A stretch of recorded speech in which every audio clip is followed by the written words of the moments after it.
बोलो जयकारा बोल मेरे श्री गुरु महाराज की जय। सभी गुरुमुख प्रेमियों से सप्रेम जय सच्चिदानंद। वंदो चरण सरोज गुरु मुद मंगल आगार। जय सेवत नर होत हैं भव सागर से पार। गुरु जी के सुमिरन मात्र से नाशत विघ्न अनंत। तासे सर्वारंभ में ध्यावत हैं सब संत। तासे सर्वारंभ में ध्यावत हैं सब संत। महापुरुष इस धराधाम पर अवतरित क्यों होते? जिक्र तो होता रहता है, हम सुनते रहते हैं, सुनाते रहते हैं। संक्षेप में एक लाइन में ये अक्सर सत्संग में उच्चारण होता ही है कि इसलिए महापुरुष अवतार लेते हैं कि हम जीवों की भलाई का जिम्मा लेकर आते हैं। हमें भवसागर से पार कराने के लिए, उद्धार कराने के लिए विस्तार से समझने के लिए भी हमारे पास महापुरुषों के अनेक कथन इस प्रकार हैं कि महापुरुषों का अवतरण क्या है, सही मायने में महापुरुषों का अवतरण क्यों होता है। स्वयं परमात्मा अनामी लोक के धुर धाम के वासी होकर के धुर से चलकर इस मृत्यु लोक में मनुष्य शरीर धारण करते हैं। क्या ऐसी जरूरत होती है, क्या ऐसा कारण है, और संत रूप में अवतरित होते हैं। संत मत क्या है? आज दुनिया में यूं तो हर कोई संतों की बात करता है, संतों की विचारधारा से कहीं ना कहीं थोड़ा बहुत संपर्क रखता है, मेल जोल रखता है। पूरी तरह से जानने की जरूरत हर इंसान को है। गुरुमुख प्रेमियों का जीवन भक्ति और परमार्थ का है, फिर भी ठीक से जानना हर गुरुमुख की प्राथमिकता है, हर उस इंसान की प्राथमिकता है जो इस दुनिया में मनुष्य शरीर धारण करके आया है। और क्यों परमात्मा स्वयं महापुरुषों का शरीर लेकर अवतरण होते हैं। और संत मत क्या है कि प्रत्येक युग में, हर युग के इतिहास पर नजर डालने से ये हमें समझ में आएगा। हम जान पाएंगे कि समय अनुसार महापुरुष, संत, अवतार, पीर, पैगंबर और ईश्वरीय विभूति कहलाने वाले उच्च कोटि के व्यक्तित्व अंधकारमय जगत को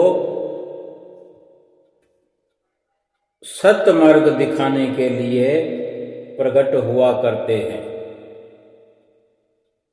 वे संसार में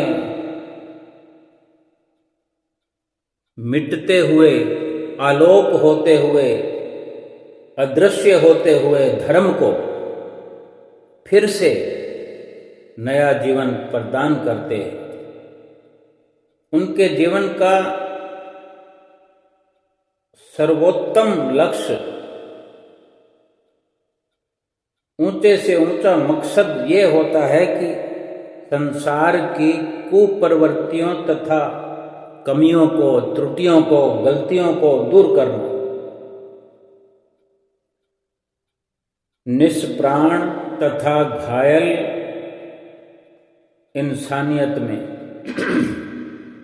घायल मानवता में प्राण डालना। वे संसार में अग्निपुंज विनाशक, पापों के बड़े से बड़े समूह का नाश करने वाले हैं और वे सूर्य के समान, या कहें कि सूर्य बनकर ही इस धराधाम पर प्रकट होते हैं। जैसे सूर्य के उदय होने पर अंधकार नष्ट हो जाता है।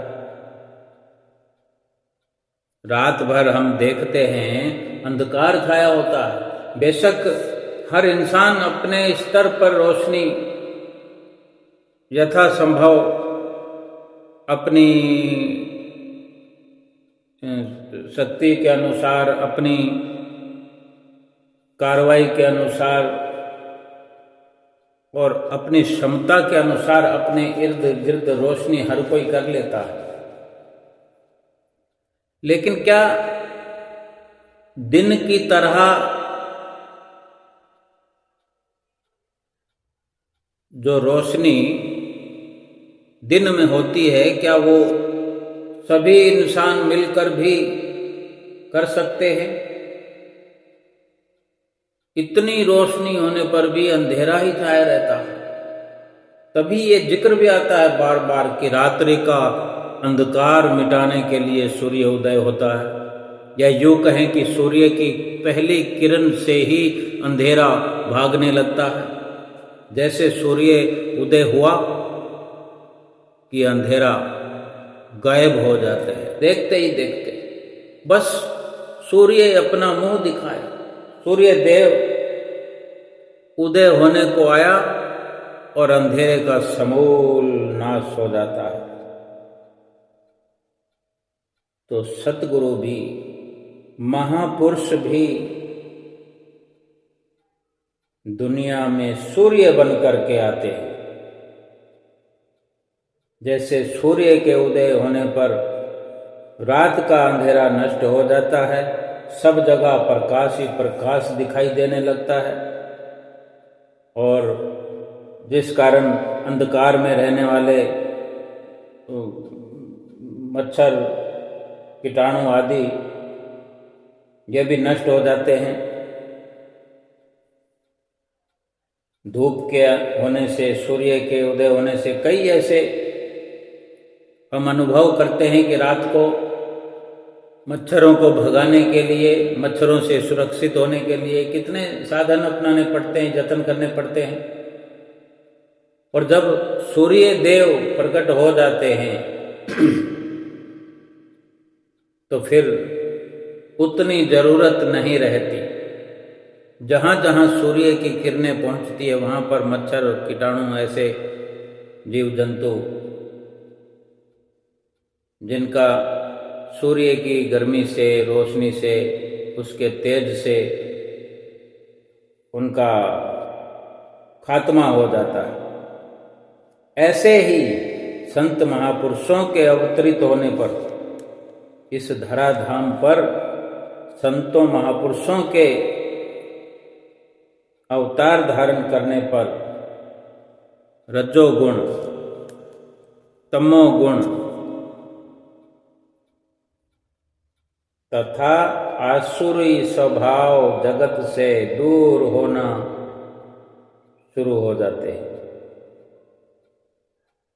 सात्विक गुण अपना शासन जमा लेता है। उन महान आत्माओं का अवतार ही केवल ऐसे समय में होता है जबकि जब जन साधारण इंद्रिय तृप्ति और विषयोन्मुखता को ही जीवन का लक्ष्य समझने लगते हैं। शारीरिक सुख उपभोग, विषय विलास, भोग ऐश्वर्य को ही जीवनदायिनी संजीवनी समझा जाता है। सत्व गुण, ज्ञान तथा आत्मा की उन्नति को जीवन स्तंभ मानने के स्थान पर रजोगुण तामसी प्रवृत्तियां, स्वार्थपरता तथा भोग लिप्सा का सहारा लिया जाने लगता है। काम, क्रोध, लोभ, मोह, अहंकार रूपी शत्रुओं को अपना दोस्त समझकर उनके इशारों पर नृत्य होता है। मन माया के अधीन होकर इंसान दिन रात 24 घंटे माया प्राप्त करने में लीन हो जाता है। संसार भर के लोग बुराइयों, कुप्रवृत्तियों तथा रजो तमो गुण से घिर करके इन्हीं को जीवन का आदर्श मान लेते हैं। भाव यह है कि शारीरिक सुख भोगों के पीछे आत्मा का आनंद ये इंसान बिल्कुल भुला देता है। तो ऐसे समय में बुराई, आसुरी प्रवृत्तियों तथा पापों का एकदम से जड़ सहित खात्मा करने, इनका नाश करके भलाई, सच्चाई तथा पुण्य का बीज बोने के लिए सत्व गुण का उज्जवल धवल प्रकाश फैलाने तथा इस सारे जन साधारण के बीच फैलते हुए भयंकर मानसिक रोगों का बिल्कुल उखाड़ फेंकने और सृष्टि को मानसिक स्वास्थ्य तथा समृद्धि लाभ कराने हेतु ऐसे युग पुरुषों का, ऐसे महापुरुषों का अवतरण होता है। हम इसी प्रकार सतगुरु की छत्र छाया में अनुभव किया करें, अनुभव करने का प्रयास किया करें। बिल्कुल हम अपने आप को सतगुरु की शिक्षा में, दीक्षा में, उनके मार्गदर्शन में अपने आप को सुरक्षित पाएंगे। एक बार विचार करके देखें कि अगर सतगुरु की शरण न होती तो हम भक्ति परमार्थ पर कहाँ लगे होते। हमारा भी यही हाल होता। मन और माया के अधीन होकर दिन रात 24 घंटे धन प्राप्त करने में, धन को उल्टे सीधे रास्तों पर खर्च करने में, बुराइयों में, कुप्रवृत्तियों में, रज्जो तमो गुण से घिरकर इन्हीं को जीवन का आदर्श बनाए होते।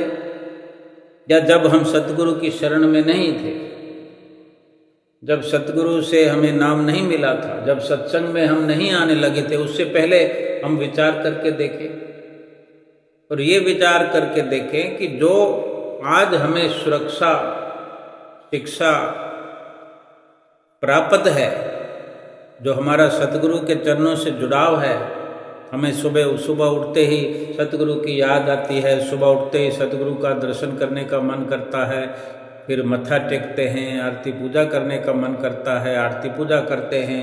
गुरु महाराज जी को सारा दिन कुछ न कुछ, किसी न किसी प्रकार से हम संपर्क में रहते हैं। अपने घर में हों, श्री दरबार में हों, आश्रम में हों, कहीं भी रहते हों, घर में रहते हैं तो सुबह से लेकर रात तक कुछ न कुछ ऐसी हमारी दिनचर्या बन जाती है, बनी रहती है। अभी श्री गुरु महाराज जी को उठाने का समय हो गया, फिर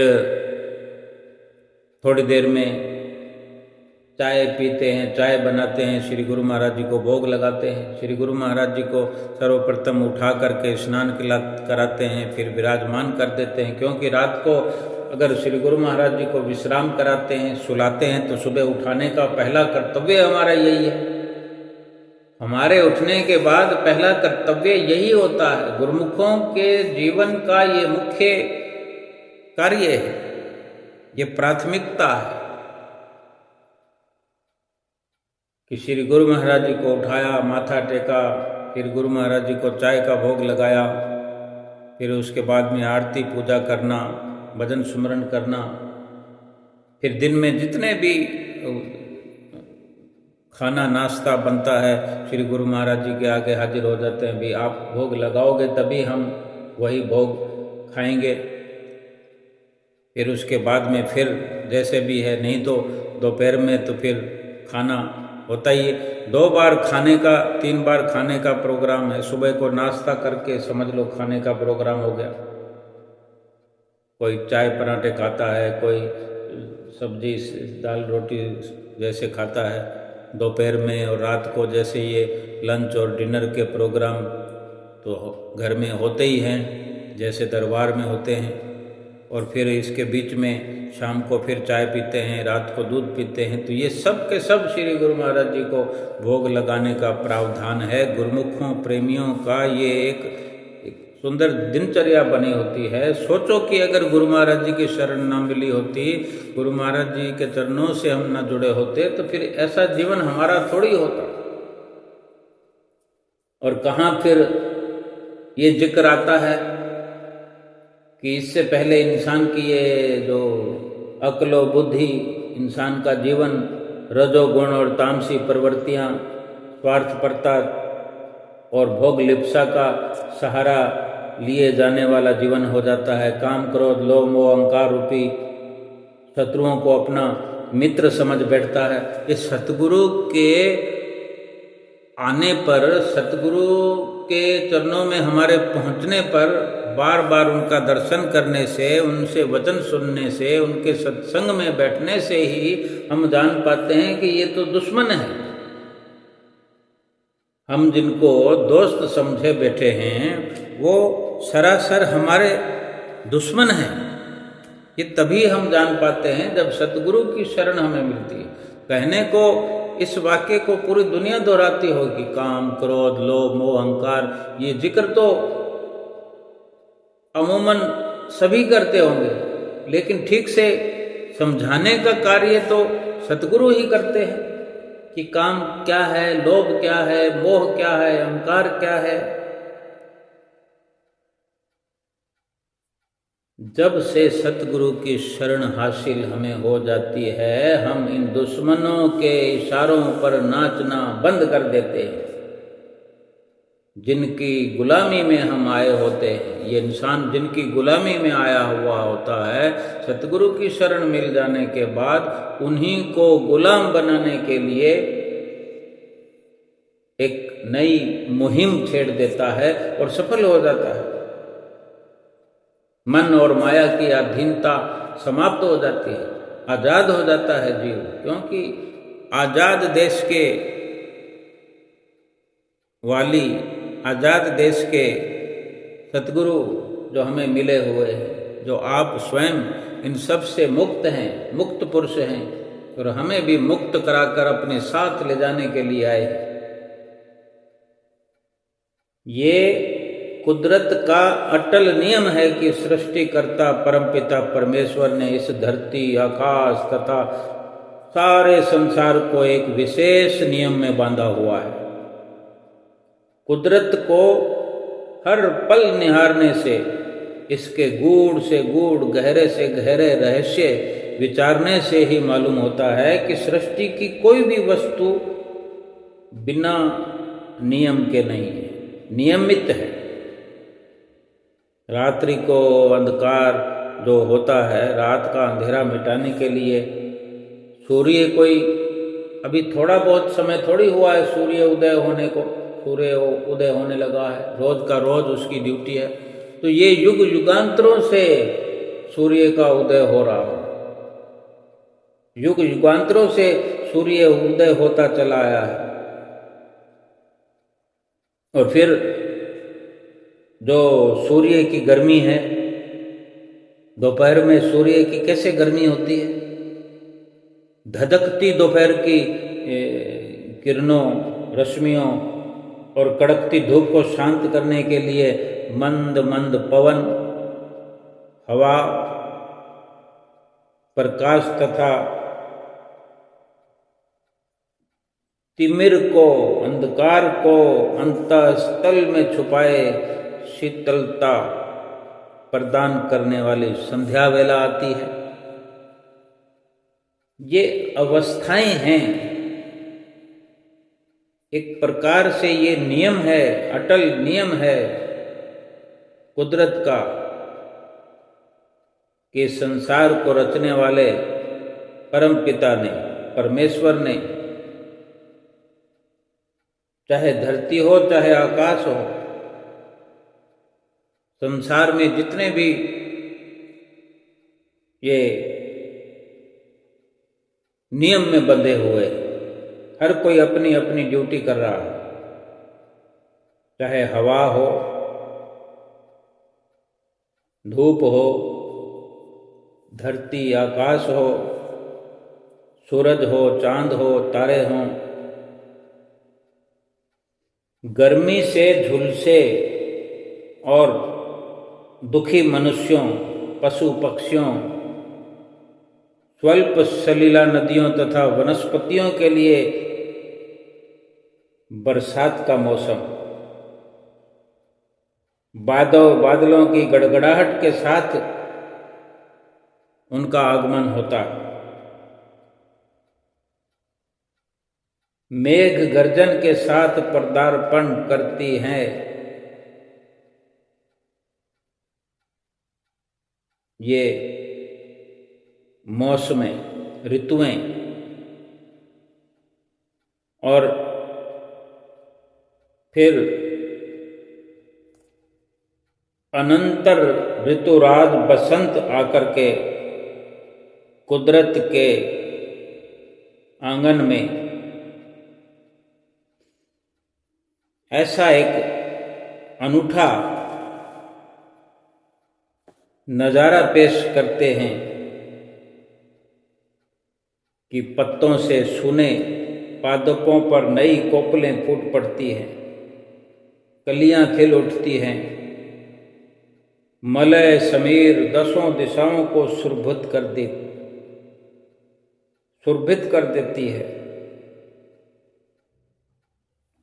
कितना अच्छा लगता है जब बसंत ऋतु आती है, तो हम अनुभव करते होंगे कि हर किसी के आसपास कहीं न कहीं हरियाली होती है। कभी हरियाली को गौर से देखा करें। श्री दरबार में जो हमें अवसर मिलता है, चारों ओर कैसी हरियाली है, चारों ओर बाग बगीचे हैं, जहाँ से भी निकल जाते हैं कोई ना कोई पेड़ लगा है, कोई ना कोई पौधा लगा है, कोई ना कोई फूल लगे।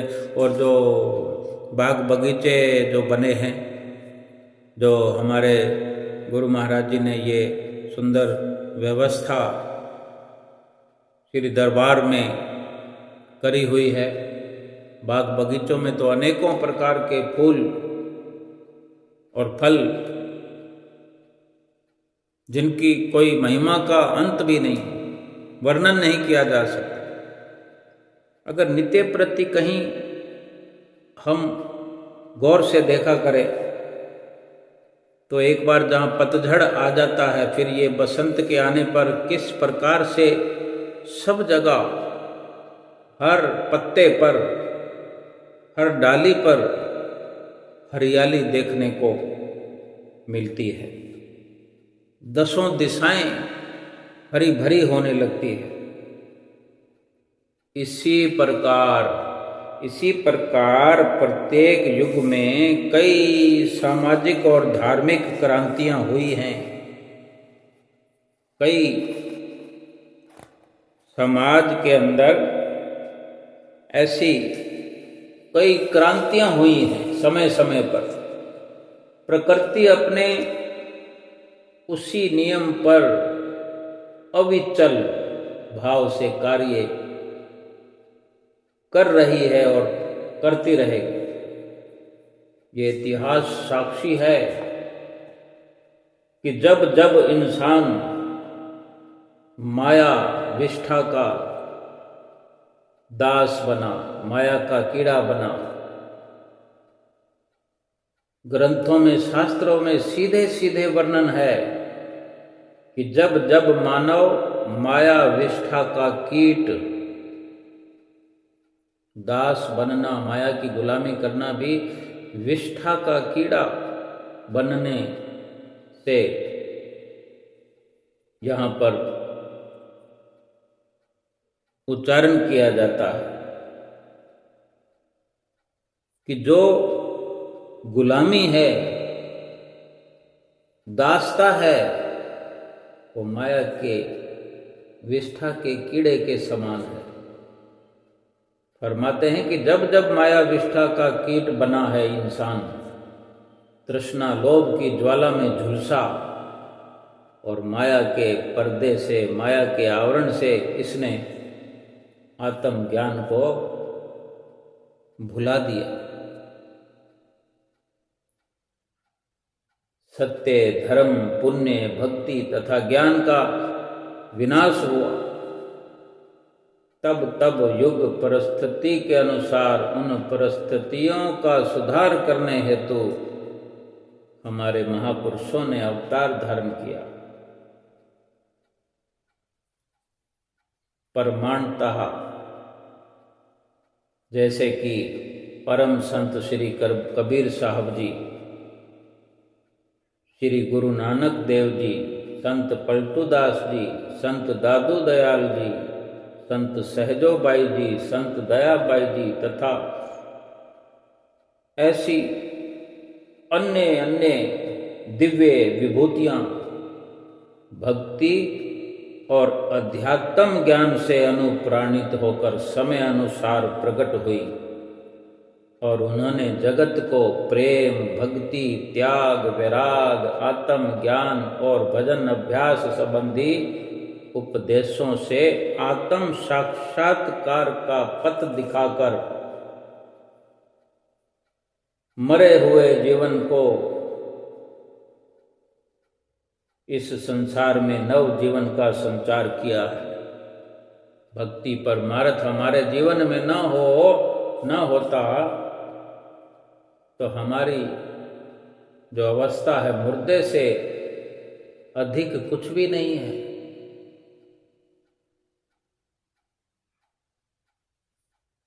भगवान श्री कृष्णचंद्र जी महाराज कथन करते हैं मद्भागवत गीता में, यदा यदा हि धर्मस्य ग्लानिर्भवति भारत अभ्युत्थानं धर्मस्य तदात्मनः सृजाम्यहं परित्राणाय साधूनां विनाशाय च दुष्कृतां धर्म संस्थापनार्थाय संभवामि युगे युगे। भगवान श्री कृष्णचंद्र जी महाराज फरमाते हैं, प्रत्येक युग में जब जब भी धर्म का पतन होता है, चाहे सतयुग हो, द्वापर हो, त्रेता हो और जो ये अभी कलयुग में हम श्वास ले रहे हैं, वे फरमाते हैं कि हर युग में जब भी धर्म मिटने लगता है और राक्षसी और दुराचारी प्रवृत्तियां मुंह उठाने लगती हैं, उनका जोर होने लगता है, संसार में दुष्ट तथा अधर्मी बढ़ने लगते हैं, बढ़ जाते हैं, जब दुर्जन क्रूरतापूर्ण कर्मों से साधु व्रती भक्तों तथा महात्माओं को सताने लगते हैं, धर्म, परमार्थ, सच्चाई व भक्ति के लक्षण दब जाते हैं, आत्मिक ज्योति मध्यम पड़ने लगती है, कुकर्मियों और अधर्मियों की मौज बन आती है। ऐसा संकट का दुखदायी समय देखकर धर्म, सत्य तथा ज्ञान की ध्वजा फहराने के लिए तथा तत्कालीन अनाचारमयी परिस्थिति को बदलने के लिए स्वयं में मनुष्य शरीर धारण करके आया करता हूँ। ये भगवान श्री कृष्णचंद्र जी महाराज मद्भागवत गीता में स्वयं अपने मुखार बिंद से फरमाते हैं। और श्री रामायण जी में, त्रेता युग में श्री रामायण जी में भी कथन भगवान श्री रामचंद्र जी महाराज का, उन्होंने भी श्री रामायण में इसी कथन की पुष्टि की है इस प्रकार से, जब जब होए धर्म की हानि, बाढ़ई असुर अधम अभिमानी, करहि अनीत जाए नहीं वरनी, सीधहि विपर धेनु सुर धरनी, तब तब प्रभु धर विविध शरीरा, हरहि कृपा निधि सज्जन पीरा। श्री रामायण जी के बाल कांड में ये वर्णन आया है कि शिवजी पार्वती जी से अवतार धारण करने के विषय में कहते हैं कि ये पार्वती, भगवान भक्ति में लगे जीवों की, भक्ति में लीन जीवों की रक्षा के लिए समय समय पर अवतार धारण करते हैं। जैसे भक्त प्रहलाद के परित्राण के लिए भगवान विष्णु जी को नरसिंह रूप में प्रकट होना पड़ा, और भक्त सेन के लिए नाई रूप धारण करके आ गए। इस प्रकार परमात्मा स्वयं हर युग में, हर देश में, हर जात में धर्मनिष्ठ महापुरुष बनकर अवतार धारण करते हैं। वे कभी निमित्त रूप में तो कभी नित्य रूप में अवतार लेते हैं। निमित्त अवतार संपूर्ण बल पौरुष से संपन्न होकर विशेष युग में नव परिवर्तन लाने के लिए ही अभ्युदित होते हैं। नित्य अवतार होते हैं संत महापुरुष, पूर्ण सतगुरु, जो सदा काल माया के पंजे में आए हुए जीवों को चिताने, दुखी जीवों को सुखरूप बनाने, स्वार्थमय जीवन बिताते हुए संसार को परमार्थ तथा परोपकार में लगाने, ज्ञान विज्ञान की मंद पड़ती हुई ज्योति को फिर से जगमगाने, आत्म स्वरूप की हमें पहचान कराने, सबके जीवन में मधुर प्रेम का संगीत भरने, कर्तव्य और धर्म पथ पर सबको दृढ़ करने, जीवन को मंगलमय कल्याण रूप तथा बंधन मुक्त कराने के लिए प्रकट होते हैं। सत्पुरुष स्वयं ब्रह्म स्वरूप होते हैं। इनमें तथा परमात्मा में कोई भेद नहीं होता। भगवान श्री कृष्णचंद्र जी महाराज अपने समय में आए, भगवान श्री रामचंद्र जी महाराज अपने समय में अवतरित हुए, और सतगुरु का जो नित्य अवतार है, महापुरुष जो नित्य अवतार होते हैं, आज जो हमें जिनके चरण शरण प्राप्त है, ये अवतार नित्य निरंतर हुआ रहता है। क्योंकि काल में हम जैसे जीव काल और माया के पंजे में आए हुए होते हैं, जो हम अपनी स्वयं की असलियत को भूल जाते हैं और नहीं समझ पाते कि माया क्या है, भक्ति क्या है, सत्य क्या है, असत्य क्या है, मित्र कौन है, शत्रु कौन है। इसलिए नित्य अवतार संत महापुरुष जो सदा काल माया के पंजे में आए हुए जीवों को चिताते हैं, सुख रूप बनाते हैं और स्वार्थमय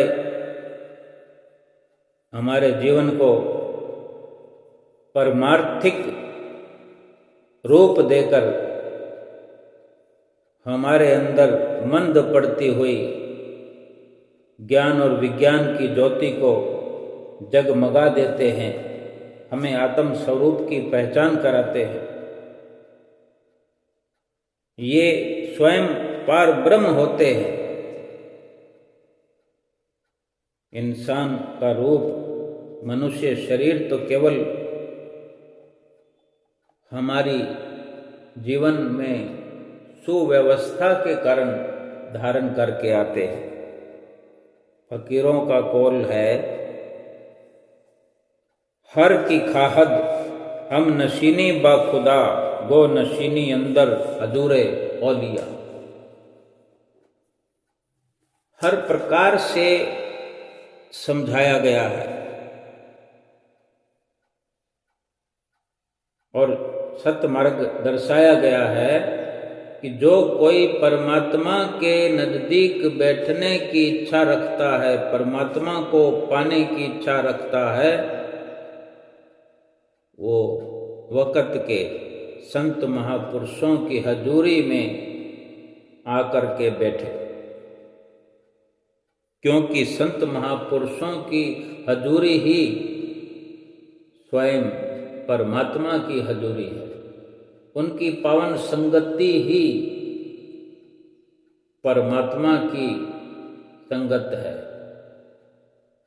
वे परमात्म रूप संत रूप में धर्म, सत्य तथा ज्ञान के अग्रदूत सोई मानवता को जीवन के लक्ष्य का संदेश देने के लिए आते हैं। कभी भी वक़्त के संत महापुरुषों को मनुष्य समझने की भूल नहीं करनी चाहिए, इंसान समझने की भूल नहीं करनी चाहिए। उनकी नज़दीकी जब जब भी मिले, हमें सत्पुरुषों की जब जब भी नज़दीकी मिलती है, चाहे हम स्वरूप के सामने उपस्थित होते हैं, बैठे होते हैं हुजूरी में, श्री परमहंसों की छत्र छाया में बैठे हों, चाहे घर में हों, दरबार में हों, आश्रम में, कुटिया में हों, ऐसा ही अपने अंदर भाव रखें कि हम परमात्मा की छत्र छाया में बैठे हैं, परमात्मा के सामने बैठे हैं। परमात्मा ने हमें अपने पास बिठाया है, अपनी संगत सोबत बख्शी है। अपना सौभाग्य समझते हुए अपने आप को कृतार्थ करें, अपने आप को धन धन बनाए। संतों का वचन है, आग लगी आकाश में, झर झर परत अंगार, संत न होते जगत में, जर जाता संसार। भाव यह है कि संसार काम, क्रोध, लोभ, मोह की अग्नि में रात दिन 24 घंटे जल रहा है। आज तो ये यकीन दिलाने की जरूरत नहीं है, ऐसा अवसर हर किसी के सामने प्रकट रूप में है कि सुबह से शाम तक पूरी रात भर कहीं ना कहीं ऐसी घटनाएं, दुर्घटनाएं होती रहती हैं जिनके समाचार आज सोशल मीडिया के माध्यम से घर बैठे हमें उनसे अवगत कराया जाता है। ऐसे ऐसे दृश्य, ऐसे ऐसे वाकयात,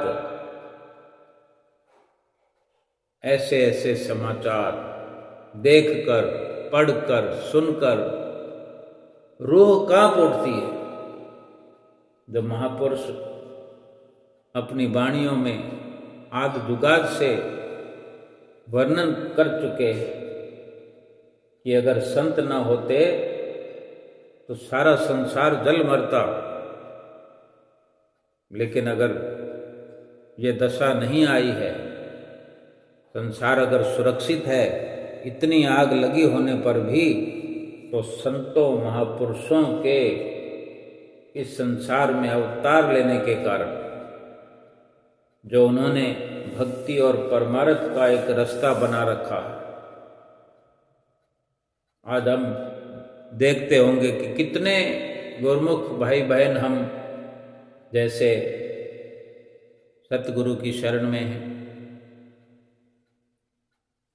नाम की अलख जगाई हुई है, पूजा पाठ करते हैं, पूजा आराधना करते हैं, सतगुरु का ध्यान लगाते हैं। जितना ज़्यादा ध्यान लगाते हैं वो अपने आसपास के वातावरण को भी संवारने का काम करते हैं। और ऐसे ही संसार के अनेकों प्राणी हैं जो कहीं ना कहीं जुड़ करके, चाहे किसी पंथ में भी जुड़ करके भक्ति भाव का अपने लिए एक आदर्श स्थापित करने में लगे हुए हैं, अपने जीवन को आदर्शमयी बनाने में लगे हुए हैं। और बाकी तो हम जानते हैं कि कितना संसार के अंदर सुख है, कितनी खुशी है, कितना अमन है, कितना चैन है। रोज का रोज हम देखते हैं, सारा दिन यही समाचारों से हमारा दिल और दिमाग भरा रहता है। अगर सतगुरु न मिले होते, हमारे जीवन में न आए होते, तो कोई फिर कसर नहीं है कि क्या दशा जीव की हो जाती। भाव यह है कि संसार काम क्रोध लोभ मोह की अग्नि में रात और दिन 24 घंटे जल रहा है।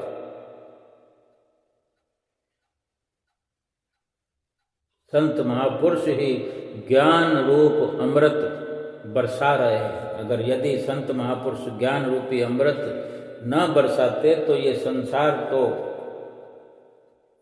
राग और द्वेष ईर्ष्या आदि की अग्नि में झुलस ही रहा था, पूरा झुलस जाता। आज देखो, एक दूसरे को देखकर अंदर ही अंदर सब जलते रहते हैं,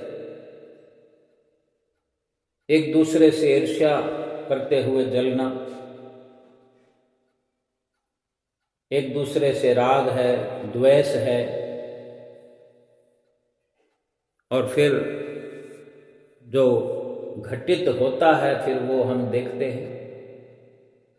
और जहाँ जहाँ बचाव है वहाँ समझो कि संतों महापुरुषों का आशीर्वाद है, फलीभूत हो रहा है। यूँ तो प्रत्येक देश में समय अनुसार ऐसे महापुरुषों का अवतरण होता ही रहता है, लेकिन सबसे बड़ी खुशी की बात, एक अहम बात है कि हम भाग्यशाली हैं कि हम भारतवर्ष में जीवन यापन कर रहे हैं। ये स्वर्णिम सौभाग्य है। हर देश में महापुरुषों का अवतरण होता रहता है, लेकिन भारतवर्ष को ये विशेष गौरव प्राप्त है। इस देश में सत्पुरुषों के आविर्भाव की परंपरा कई सैकड़ों साल पुरानी है, हजारों साल पुरानी है। परम पुरातन काल से ही हमारा भारत जो है आत्मज्ञान तथा भक्ति का बृहत स्रोत रहा, एक भंडार है। इसी पवित्र भूमि पर ही वेद शास्त्रों के रचयिता, दिव्य ज्ञान का प्रकाश फैलाने वाले ऋषियों ने जन्म लिया। संत महात्मा, ज्ञानी, योगी, सिद्ध, साधक तथा भक्त जनों ने अवतार धारण कर ज्ञान और भक्ति की यहाँ गंगा बहाई, तो इसी धरा पर प्रकट होकर के श्री कृष्णचंद्र जी महाराज इसी भारत की भूमि पर अवतरित हुए। श्री रामचंद्र जी महाराज, महर्षि गौतम, श्री वेद व्यास जी तथा ब्रह्म ऋषि वशिष्ठ जी ने इसी भारत भूमि पर जन्म लेकर भक्ति के अनुपम रहस्य बताकर इसे गौरवान्वित किया। जिन जिन महान व्यक्तियों और संत महापुरुषों के नामों का उल्लेख हम कर रहे हैं, ये सब भारत में ही अलग अलग युगों में प्रकट हुए। जैसे सतयुग में, त्रेता में, द्वापर में तथा पुरातन काल कलयुग इस अमर सत्य के साक्षी हैं। आत्मज्ञान तथा भक्ति संपदा का बड़ा खुला भंडार होने के कारण सारा संसार इसी भारतवर्ष से लाभ प्राप्त करता रहता है, ज्ञान प्राप्त करता रहा है, लाभ प्राप्त करता रहा है। जैसा कि इस श्लोक से स्पष्ट होता है कि एतद देश प्रसूतस्य साकाशाद्रग जन्मनः स्वं स्वं चरित्रम शिक्षेरन् पृथिव्याम सर्वमानवाः, यानी पृथ्वी के समस्त मानव प्राणी इस देश के पूर्वजों, विद्वानों तथा आचार्यों से लाभान्वित होकर अपने अपने चरित्रों का निर्माण किया करते थे।